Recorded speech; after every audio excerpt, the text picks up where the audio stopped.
بسم الله الرحمن الرحیم. الحمد لله و الصلاة والسلام علی رسول الله صلی الله علیه و سلم و علی آله و صحبه اجمعین. درس هشتم.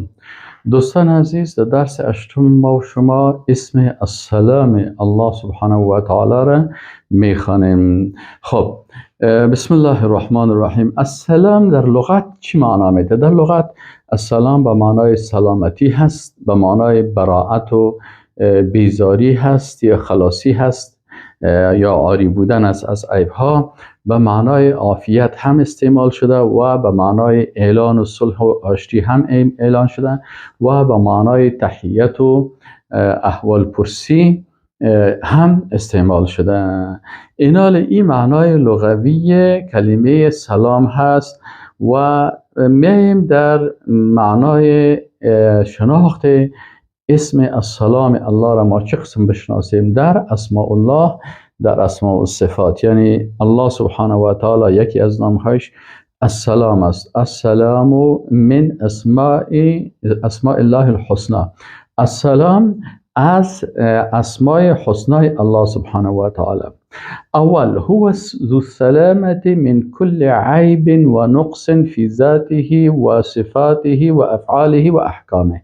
اول وقتی که ما و شما میخوانیم کلمه سلام، یعنی اسم سلام دلالت میکنه به ای که الله سبحانه و تعالی صاحب سلامتی هست، یعنی سلامت است. از چی؟ از هر عیب و نقصان در ذات، صفات، افعال، احکامش. متوجه هستین؟ اول ایده بفهمیم. یعنی السلام چی معنی؟ یعنی ذاتی که از تمام عیبها و نقصانها پاک و منزه است. ذاتش پاک است، صفاتش پاک است، افعالش پاک است و احکامش پاک و منزه است، هیچ عیبی نداره. السلام هست. دوم، و ذو السلامتی من الشبه و المثل. دوم عقیده داشته باشیم که السلام یعنی الله سبحانه و تعالی ذاتی هست که از شبه و مثل یعنی مشابه و کسی مثل از او باشه، ازی الله سلامت است. یعنی چیز مخلوق العیاذ بالله مشابه با الله نیست. او ذات با عظمت است، ذات ذوالجلال است، ذات کبریا هست، خالق است و دیگران مخلوقات هستند. چطور ممکن است که مخلوق با خالق مشابه باشه یا خالق با مخلوق مشابه باشه؟ این است. پس دو نقطه را فهمیدیم. اول، الله سبحانه و تعالی از تمام عیبها سالم است در ذات و صفات و افعال و احکام خود و هیچ کسی مشابهت و هممثلی با الله کرده نمیتونه و نیست در ذاتش و صفاتش و افعالش و احکامش. و سوم چی هست؟ و هو السالم مما يلحق الغیر من آفات. دیگه الله سبحانه و تعالی السالم هست، یعنی ذاتی که سالم هست، سلامت است از تمام او آفاتی که به دیگران ملحق میشه. مثلا ما مریض میشم، یک عیب است، یک آفت بر من میه، بر من ترس میه، بر من خوف میه، بر من مریضی میه، بر من مشکلات میه. من مخلوق عاجز و بیچاره هستم. این حال الله سبحانه و تعالی از تمام این آفات و این عیب هایی که بر مخلوقات میه از او سالم و پاک است. این سه نکته. چهارم، و هو سالم من حاجت الی غیره. یعنی الله سبحانه و تعالی سالم است از احتیاج به دیگران. ما محتاج هستیم. مثلا من احتیاج دارم به آب، من احتیاج دارم به غذا، من احتیاج دارم به مادر، من احتیاج دارم به پدر، من احتیاج دارم به معاون، من احتیاج دارم به سکرتر، من احتیاج دارم به رئیس دفتر، من احتیاج دارم مثلا به خوراک، به همسر، به این چیزا. ما مخلوق هستیم، این کلش حاجت های ماست. لکن الله سبحانه و تعالی که ذات ذوالجلال و الاکرام است، از حاجت به غیر کاملا سالم است. چهار. پنجم، و هو الذی سلم حکمه من الظلم. سبحان الله. انسان ها بعضی اوقات وقتی که حکم میکنن در حکمشان ظلم میباشه. یک کسی را مثلا سرش ظلم میکنن، حکم غلط میکنن. الله سبحانه و تعالی احکامی که فرستاده هست، کلامی که فرستاده هست، قرآنی که فرستاده هست، سنتی که فرستاده هست، در این احکام الله سبحانه و تعالی در حق هیچ کسی ظلم نیست. هر کس برش اونمو حقش ادا کرده. شاید یک کسی ظاهرا تصورای غلط داشته باشه، لکن عقیده درست اینمی هست که الله سبحانه و تعالی احکامش از ظلم چی هست؟ سالم هست. خب این 5 نقطه شد. ششم، و سلم من عذابه من لا یستحقه. ششمین نقطه، الله سبحانه و تعالی ذاتی هست که سالم است از عذاب از او کسی که مستحقش نیست. کسی که مستحق عذابش نیست او سالم میمانه، و کسی که مستحق عذاب است طبعا عذابش به اساس عدالت الهی میبینه، و اگر الله عفش کرد به اساس رحمت خود عفو میکنه. و هو الکامل الذی یملک السلام. ششم نقطه، الله ذات کاملی هست که مالک سلام هست، یعنی برای ما سلامتی، برای ما امنیت، برای ما راحت الله میده. الله سبحانه و تعالی مالک ای سلامتی است، و یحفظ من یشاء، و حفظ میکنه هر کس را که خواسته باشه من کروبات دنیا و الاخره، از سختی های دنیا و آخرت. خب پس اینجا ما و شما در اسم السلام الله سبحانه و تعالی 7 نقطه را یاد گرفتیم. اول خب باید رو بفهمیم که السلام از اسماء الله الحسنا هست، ثابت از قرآن عظیم شان. در کدام آیت، در کدام سوره؟ در سوره حشر ما و شما میبینیم که در سوره حشر در آیت 23 الله سبحانه و تعالی میگه هو الله الذی لا اله الا هو الملك القدوس السلام المؤمن المهيمن العزيز الجبار المتكبر سبحان الله عما يشركون. هو الله الذي، الله ذاتی هست که لا اله نیست هیچ معبود به حقی که ذاتش عبادت شوه و شریعتش اطاعت شوه الا هو، مگر او. الملك القدوس، ملک یعنی مالک متصرف تمامی مخلوقات در دنیا و آخرت است. القدوس و ذات با عظمت است که دارای صفات کمال و از تمامی عیبها خالی هست. السلام، الملك القدوس السلام.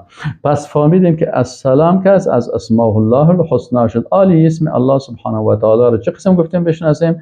گفتیم که السلام اول صفتی که الله داره سلام شما میده، اول معنای سلام هو سلامت من کل عیب و نقص، یعنی ذاتی که از تمام عیبها و نقصانها در ذاتش، فی ذاته و صفاته و افعاله و احکامه، در ذات و صفات و افعال و احکامش از تمام عیبها و نقصانها سلامت است. این اول. علامه ابن کثیر رحمه الله در تفسیر خود نوشته میکنه، میگه السلام و ای من جمیع العیوب و النقائص، یعنی ذاتی که سلامت از تمام عیبها و نقصانها، بکماله فی ذاته و صفاته و افعاله، با کمالی که در چی داره؟ در ذات و صفات افعال خود داره. از این خاطر از تمامی عیبها و نقصانها الله سبحانه و تعالی چی هست؟ پاک هست. علامه غزالی رحمه الله چی میگه؟ میگه هو الذی تسلم ذاته عن العیب و صفاته عن النقص و افعاله عن الشر، یعنی الله سبحانه و تعالی ذاتی هست که سالم است، ذاتش از عیب، صفاتش از نقصان و افعالش از شر. میگه این کلش از این چیزها الله پاک است. خب پس فهمیدیم که الله ذاتی هست که صاحب سلامتی است در ذاتش و صفاتش و افعالش و احکامش از تمام نقصان هم. دوم نقطه‌ای که در سلام میفهمیم او چی هست؟ و ذو سلامتی من الشبه و المثل. دوم معنا و مفهوم السلام چی هست؟ یعنی السلام او ذاتی هست که از مشابه و از مماثل، از هممثل و از شریک و از شبه و مانند از این چیزها پاک و سالم هست، سلامت است از این.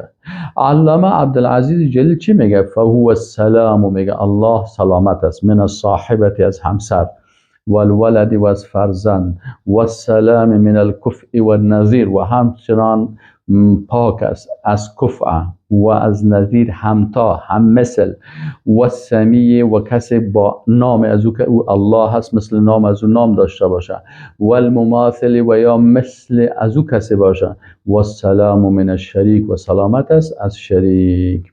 پس این شد میگه الله سبحانه و تعالی او باز ای عالم علاوه میکنه چی میگه و كذلك ما اضافه الى نفسه من الید والوجه. همین قسم که الله میگه به ذات با عظمت خود ید نسبت داده دست و وجه و روی فانه سلام عما يتخيله مشبه او يتقوله معطل. میگه الله سبحانه و تعالی وقتی که دست بر خود نسبت داده یا وجه به خود نسبت داده الله سلامت است از او خیالاتی که انسانهای مشبهه داره. یک قوم هستن یا یک گروهی هستن اونها مشبهه میگن که اونا امی صفات الله سبحانه و تعالی را با صفات مخلوقات تشبیه میکنن، این را مشبهه میگن. این عالم میگه که الله سبحانه و تعالی از این تشبیهی که مشبهه میکنه الله چی است؟ الله سالم هست، یعنی الله سبحانه و تعالی پاک است. چه قسم تو ظالم ذات با عظمت ید الله سبحانه و تعالی را که او ذات ذوالجلال است و به جلال و عظمت شایسته است او را میخوای با دست یک مخلوق عاجز و ضعیف تشبیه بکنی؟ الله سبحانه و تعالی از این پاک هست.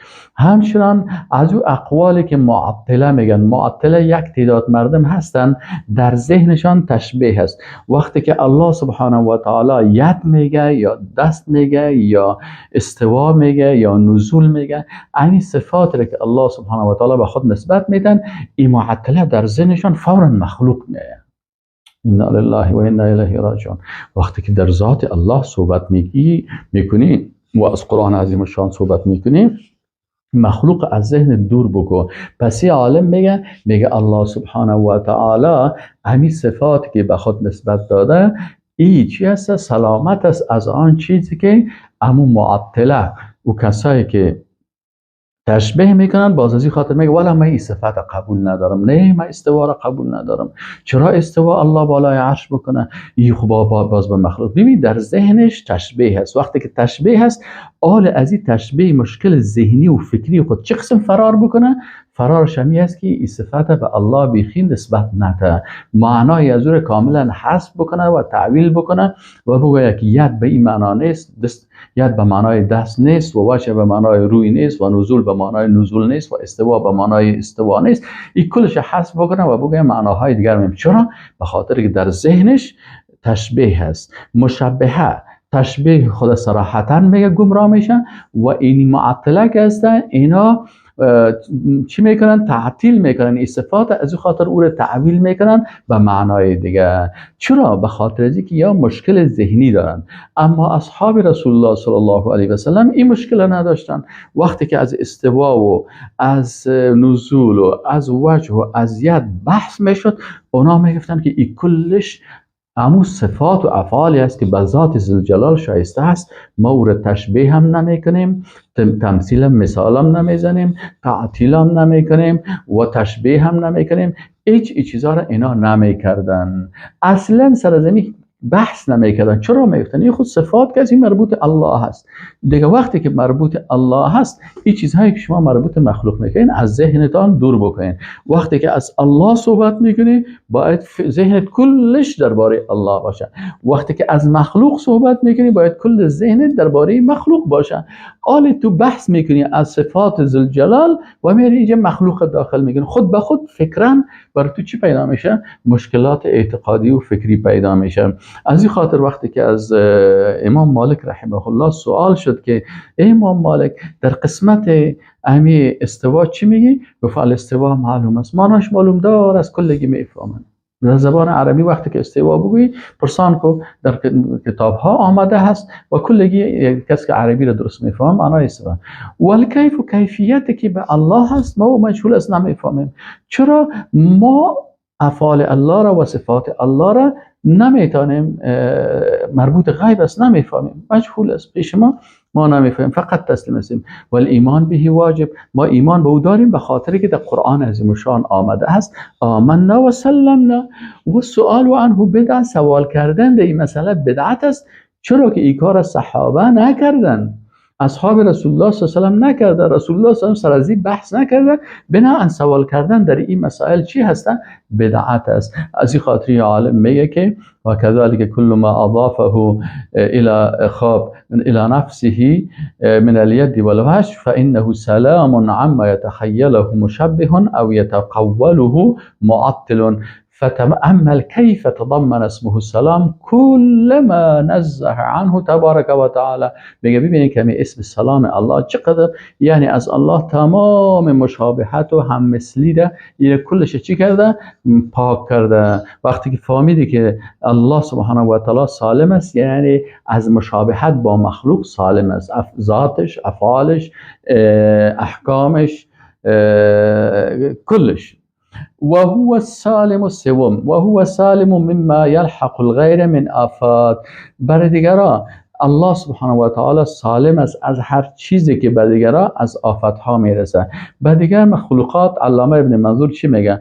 وقیل معناه انه سلم مما يلحق الغير من آفات الغير غیر والفناء. مثلا برای دیگران بر ما و شما فنا میرسه، بر ما و شما مرض می، بر ما و شما مشکلات می، الله سبحانه و تعالی از تمام از عیب هایی که به مخلوق می از الله سبحانه و تعالی سالم هست. چرا؟ السلام هست. و انه الباقی الدائم، الله سبحانه و تعالی باقی هست و دائم است. الذي تفنى الخلق ولا يفنى، ذاتی که مخلوقات خدا چی میکنه؟ فانی میکنه، ولکن خودش چی هست؟ ذات ذوالجلال هست که فانی نمیشه. سلام است عزیز چیز هم. خب و علامه سقاف رحمه الله چی میگه؟ میگه السلام فی صفت الله سبحانه و تعالی هو الذی سلم من کل عیب. یعنی میگه وقتی که میخوای صفت السلام الله را بشناسی بفهمی که الله سبحانه و تعالی از هر عیبی که هست از او سالم است. و بریء من کل آفه، و الله سبحانه و تعالی خالی هست و پاک است و دور است از تمام آفت و نقصی که یلحق المخلوقین که به مخلوقات میرسه. یعنی هر نقصی که هر آفتی که بر مخلوقات میرسه الله سبحانه و تعالی از این نقصان ها پاک است. به خاطر از اینکه الله هو السلام، الله ذات السلام هست. خب دیگه عالم به نام غنیمان است چی میگه؟ میگه با اسمه السلام یعنی البراءة والخلاص والنجات من کل عیب و نقص. میگه اسم السلام الله به معنای خالی بودن و خلاص بودن و نجات بودن از تمام عیب ها و نقصان هست. وقتی که الله میگه ذات السلام است از تمام عیب ها و نقصان ها پاک است. فهو السالم من کل عیب و نقصان. متوجه هستین؟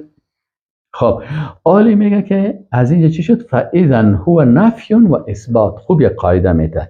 پس میگه الله سبحانه و تعالی اسم السلام دو معنا میده. یک نفی میده یعنی تمام صفات نقصان و عیب و آفاتی که مخلوقات دارن از این الله سبحانه و تعالی را پاک میگن. و اثبات چی میکنه؟ و در اینجا اثبات تمام صفات کمال به الله هست. میگه فیه سلب و ایجاب، در او معنای سلبی و ایجابی هست. یعنی سلب چی معنای؟ به معنای نفی است و ایجاب به معنای اثبات است. یعنی چی معنی؟ یعنی در صفت السلام الله دو معنای بسیار قوی نهفته است. ببین علما چقدر بزرگوار هستن و چه خوب یک کلمه، یک اسم الله سبحانه و تعالی را تشریح میکنه که ما به شما معنایش دقیق بفهمیم. این عالم بزرگوار میگه وقتی که السلام میگه من میخوانم میفهمم چه قسم میفهمم، یعنی این قسم میفهمم که ذاتی که از تمام عیب هایی که مخلوقات دارن، از تمام عیب ها و نقصان هایی که در ذهن انسان خطور میکنن، از تمام از این عیب ها چی است؟ از این تمام عیب ها پاک است. پس اینجا سلب شد، نفی شد تمام عیب ها از الله. در مقابلش امی اسم السلام دلالت میکنه که الله سبحانه و تعالی دارای تمام صفات کمال هست، یعنی ای ایجابی شد. پس اینجا سلبش نفی عیب ها و ایجابش اثبات صفت کمال به الله سبحانه و تعالی. ماشاءالله رحمه الله، بسیار خوبش ای اسم السلام تشریح کرده. دیگه علامه عبدالعزیز جلیل ای چی میگه؟ میگه انه الحی، میگه الله زنده حقیقی هست که سلمت حیاته من الموت، که صفت حیاتش سالم است از مرگ، و سنه و از مقدمات خواب، و نوم و از خواب، و تغییر و از تغییر، و القادر الذی، القادر او ذات قادر قدرتمند است که سلمت قدرته من اللغوب و تعب و الاعیاء و العجز اما یرید، که الله سبحانه و تعالی او ذات قادر هست که قدرتش سالم است از تمام خستگی و از تمام مثلا پریشانی و عاجزی، از آنچه که از تمام از قدرتش پاک هست. العلیم الذی سلم علمه، سبحان الله سبحان الله. یعنی این قسم برای ما میگه که اگر میگیم الحیا، با این معنا باید بفهمیم که حیات الله سالم است از مرگ. وقتی که میگیم که الله سبحانه و تعالی قادر است، یعنی قدرت الله سالم است از عاجزی و از خستگی و از این مسائل. وقتی که میگیم الله العلیم است، یعنی سلم علمه ان یعزب عنه مثقال ذره، یعنی وقتی که میگیم الله عالم است، یعنی به این معنا که الله سبحانه و تعالی علمش سالم است از اینکه حتی یک مثقال ذره، یک چیز بسیار کوچک، از او چی بانه؟ از او از الله پنهان بانه، او یغیب عنه، یا از او غایب بانه. کدام معلومه از معلومات. و کذالک سایر صفاتی علی هذا، میگه تمام صفات الله اینمی قسم است. وقتی که هر صفت میخونی، در مقابلش صفت السلام امرایش یک جای کن.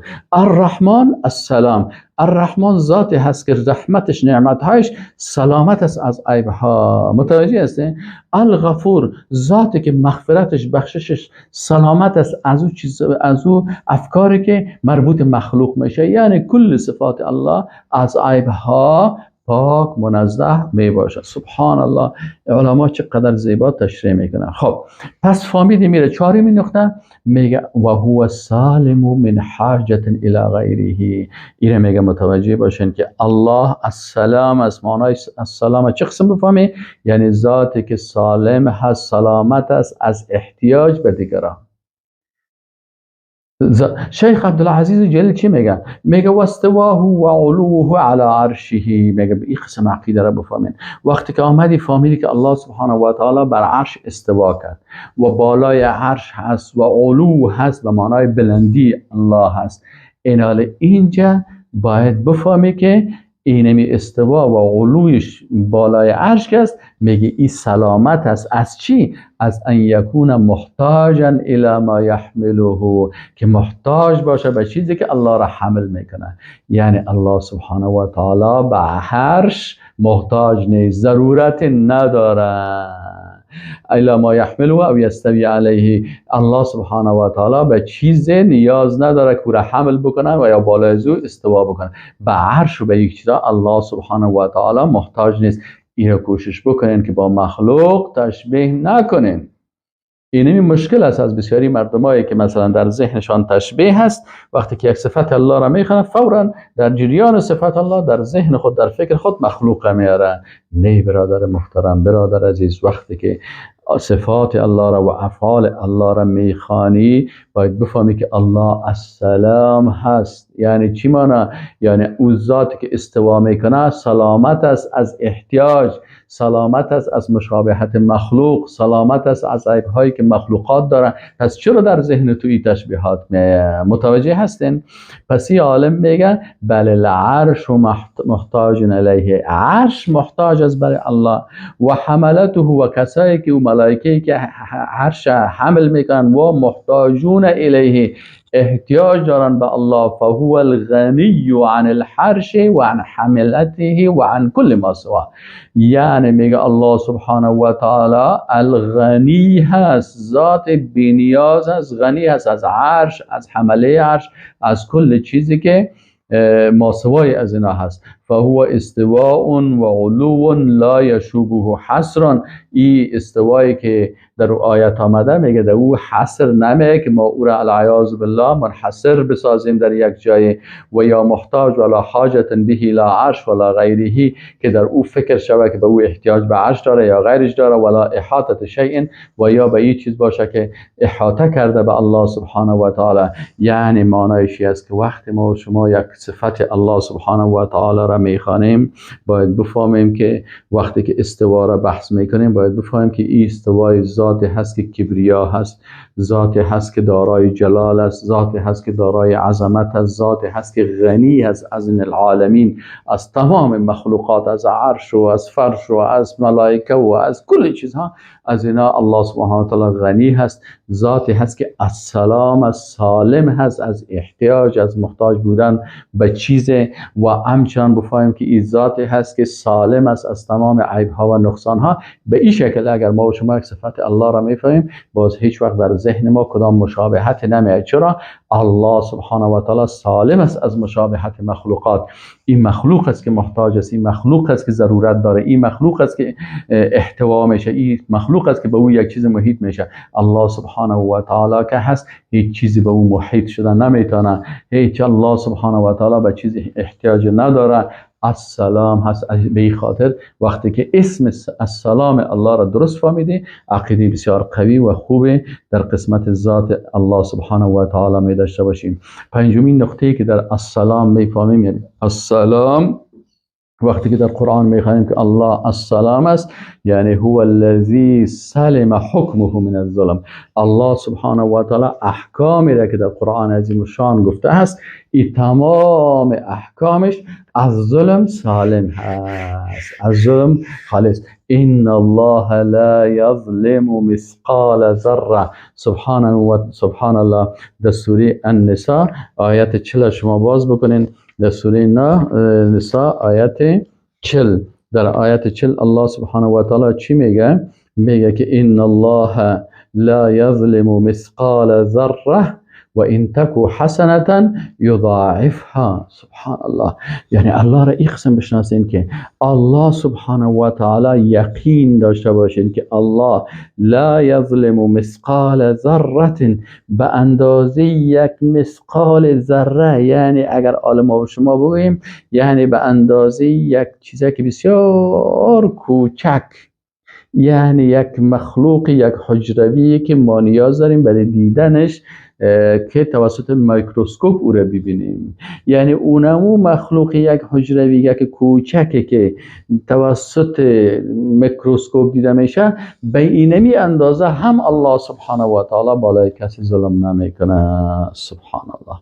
و در احکامش ظلم نیست. و این تکو حسنه، ببینین اگر یک نفر یک حسنه میکنه الله سبحانه و تعالی یضاعفها، این چند میسازه. چی خوش خبری، چی ذات با عظمت است که قرآن هم میخونی چه انسان خوشحال میشه. یک عمل نیک میکنی از 10 چند تا 700 چند الله برای عمل داره زیاد میسازه. چی ذات مهربان هست. ظلم خود نیست که یک کسی مثلا یک گناه کرده باشه و ملائکه الله ملائکه معصوم سر ما و شما مقرر کرده. معصوم شما که هیچ غلطی، هیچ ظلم، هیچ اشتباه، هیچ چیز نمیکنه. پس الله سبحانه و تعالی مثل از ساران والای انسانی واره نیست که مثلا تو هیچ گناهی نکردی بیا یک دفعه بر دوسیه را آواز میکنه که تو این گناه را کردی، تو این گناه را کردی، تو این گناه را کردی. انا لله و انا الیه راجعون. از الله بترسی. تو چی میگی؟ ما در خواب میگه پارا نیده، نه تو اینی گناه را کرد، تو این گناه را کرد. اینا الله سبحانه و تعالی ملائکش معصوم هستند، ملائکه معصوم هستند که اونا مطابق حکم الله سبحانه و تعالی ولاشان حکم میشن. الله برشان چه قسم حکم کرده که شما نوشته بکنین و الله سبحانه و تعالی به اندازه یک مثقال ذره سرک ظلم نمیکنه و اگر یک نفر عمل نیک میکنه یضاعفها او را چند میسازه، از 10 چند الی 700 چند و یؤتی من لدنه اجرا عظیما. سبحان الله. و میدهد از جانب خود اجر بسیار زیاد.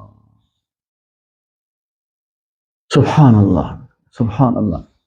خب پس فهمیدیم که الله سبحانه و تعالی ذاتی هست که سالم از حکمش از ظلم. ششم و سلم من عذابه من لا یستحق، یعنی کسی که مستحق عذابش نمیباشه او الله سالم نگاه میکنه. از این خاطر سلام قولا من رب الرحیم. از اینجا در روز قیامت الله سبحانه و تعالی برای مسلمان ها چی میگه؟ سلام قولا من رب الرحیم. سوره یاسین آیت 58. شما در سوره یاسین آیت 58 رو ببینین. سبحان الله، الله سبحانه و تعالی چه ذات با عظمت هست که چی میگه؟ میگه سلام قولا من رب الرحیم. سلامتی هست قول از جانب کی؟ از جانب رب که او بسیار رحیم و مهربان هست. سلام قولا من رب الرحیم. لکن یک نقطه دیگر رو ببینید که بسیار خطرناک است. او چی هست؟ و امتاز اليوم ایها المجرمون. امروز جدا شوین از صف مسلمان ها ای مجرما. اینجا باز یک خطر بسیار خطرناک است برای کسایی که اونا مجرم هستند. برای از مجرمین چی میگه؟ که شما از صف مسلمان ها جدا شوین. و امتاز اليوم ایها المجرمون علم عهد الیکم یا بنی آدم ان لا تعبدوا الشیطان.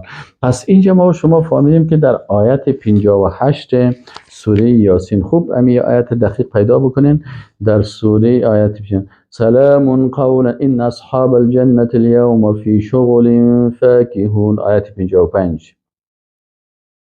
الله سبحانه وتعالى چه میگه؟ فاليوم لا تظلم نفس شيئا ولا تجزون الا ما كنتم تعملون. یعنی در این روز آخرت که از چی هستن؟ میگه ظلم نمیشه نفس، هیچ نفس، شیئا ولا تجزون و جزا داده نمیشن الا ما كنتم تعملون، یعنی پاداش و جزایتان مطابق عمل خودتان است. ان اصحاب الجنة اليوم في شغل فاكهون هم وازواجهم في ظلال على الارائك متكئون لهم فيها فاكهة ولهم ما يدعون سلام قولا من رب الرحیم. و انسان های مؤمن و جنتی سلام فرستاده میشن. این سلام کی میگه؟ رب الرحیم. سبحان الله. یعنی رب با عظمت و با جلال، رب مهربان سلام میتن. لکن باز چی میگه؟ و امتاز الیوم ایها المجرمون. ای منافق، ای مرتد، ای مشرک، ای بیدین، ای کافر، ای کسی که تو با الله شرک آوردی، در ذاتش شرک آوردی، در صفاتش، در عبادتش، اینا رو میگه شما جدا شوین. مشرکین دور میشن، منافقین کشیده میشن از صف مسلمان ها، مرتدها کشیده میشن، کافرها خب پیش از پیش کشیده شدن. اینجا بعضی کسایی که در صف مسلمان ها خود داخل کردن اینا هم کشیده میشن. چرا برای اینا کشیده میشن؟ علم عهد الیکم یا بنی آدم الله تعبدوا الشیطان. بر شما گفته نشده بود که شما اطاعت و عبادت شیطان نکنید، انه لکم عدو مبین، و دشمن آشکارتان هست. خب دوستان عزیز، پس سلام از ذاتی هست که از چیزش علامه زجاج رحمه الله چی میگه؟ میگه السلام هو الذی سلم من عذابه من لا یستحقه، که سالم مانده از عذابش کسی که مستحق نیست. پس اینال هفتمی درجهش چی میگه؟ میگه بنا ان السلام چی شد؟ وقتی که هیچ عیبی نداره، هیچ نقصانی نداره و هیچ احتیاجی نداره، پس میگه فهو الکامل الذی یملک السلام. پس او ذاتی هست که کامل هست.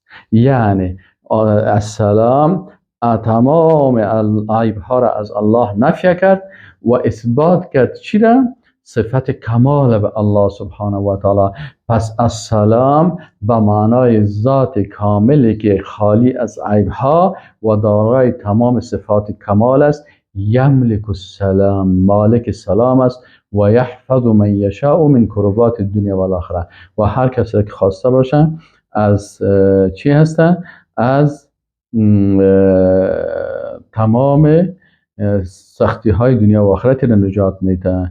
و علامه سعدی رحمه الله در تفسیر خود چی میگه؟ میگه لأن النقص اذا انتفى، وقتی که گفتی که السلام نقصان ها را از الله منفی کردی، ثبت الکمال کله، تمام کمال به الله سبحانه و تعالی ثابت شد. و السلام علیکم و رحمت الله و برکاته.